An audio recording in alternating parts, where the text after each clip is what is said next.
Have you ever wondered what the best way to take glutathione to raise your levels is? Let's break it down.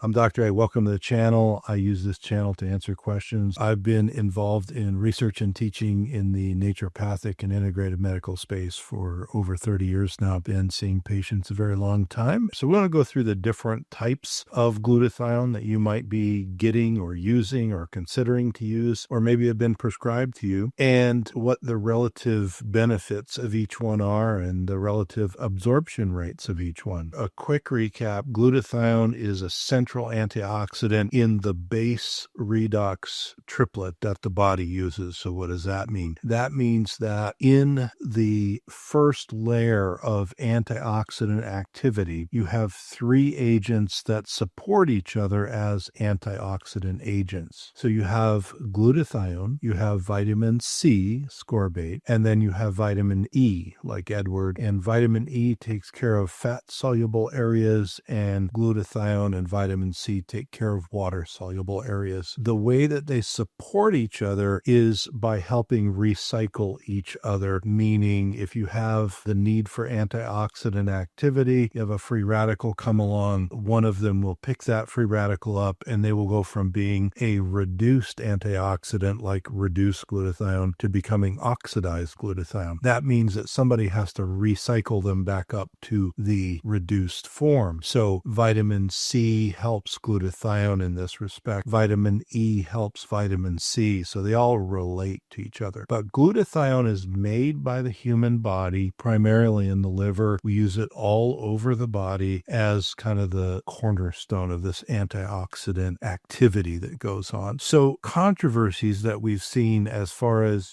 just hearing it in, on social media, seeing it as comments, etc. People say oral glutathione does not work. It does no benefit to doing oral glutathione. Well, this is very old information, which is actually not totally accurate. If you look at the research on absorption, if you take glutathione like a U.S. pharmacopoeia grade glutathione powder, and there's nothing done to it, and you take that by mouth, it doesn't absorb much at all. So that's the one that doesn't absorb. But there are different ways to manipulate the glutathione orally to help it absorb, and there's research to show that this definitely does help the absorption. The two methods are either to make what they call acetyl glutathione, which often comes in a tablet form, might be a capsule form. This is very commonly used, and it's a very effectively absorbed oral glutathione, acetyl glutathione. The other is liposomal glutathione, where they put the glutathione into a little sphere, a liposome, so that when it goes into the GI tract, it's sort of delivered and can absorb through the GI membranes more easily. So acetyl or liposomal go together. Now, there's one product I know of, again, I don't have any financial connection to anything I'm talking about today, but I just have used this with patients. There's one product that is a liposomal acetyl glutathione, so it's the best of both worlds, and that one has very good absorption. It's a very effective glutathione that I've used before. Now, when we think about oral absorption and the controversy around it, it's kind of going back to the old days of just taking plain glutathione powder, put it in a capsule, and take it by mouth. That really didn't work so well. Quick plug here: if you're a healthcare practitioner working with patients with these issues, I have a CE website and I do webinars on this topic and others. So we're going to put a link in the description below to the CE website link and the particular webinar of interest. Thank you. Now, the other controversy that we hear a lot about is intravenous glutathione, because that gets prescribed and used in many instances. And people will say, well, intravenous glutathione doesn't work. Or they often won't say it doesn't work, because if you put something intravenous into your vascular system, you have 100% absorption. So there's glutathione there. What they really often are talking about is intravenous glutathione does not stay, it doesn't raise your levels for very long. Or they talk about a short half-life. Well, again, this is partly true. And the way to think about intravenous glutathione, the way I think about it, and I've actually done research with humans on intravenous glutathione, so I've had quite a bit of experience with that, is it is a very good way when your body is under crisis to raise your levels and deliver glutathione to your cells. But, and here's where most of the concern comes in, if you don't have all of the nutrient cofactors that glutathione uses to cycle, remember, it goes from reduced to oxidized to reduced to oxidized cycles. It uses a lot of nutrients. Many B vitamins get used there, either there or in the uptake into the cells. A number of minerals get used in this process, and even vitamin C is used in that process. So if you put intravenous glutathione into somebody, but their nutrient status is not very good, the glutathione is going to go in, it's going to cycle a few times and then kind of go away as oxidized glutathione. But what we do, and what we did in some human research, was to give intravenous nutrient treatment first with all those cofactors, and then after that to give the glutathione to raise the glutathione levels so they have the nutrient cofactors first and then the glutathione. That actually works better over the long run. So intravenous is perfectly fine to use. It's better, in my opinion, because it is time consuming and expensive, and it's going in your vein, to use in more critical moments. We use it a lot in people after they've had surgery or after other treatments that have really taxed the system. But for long-term use, I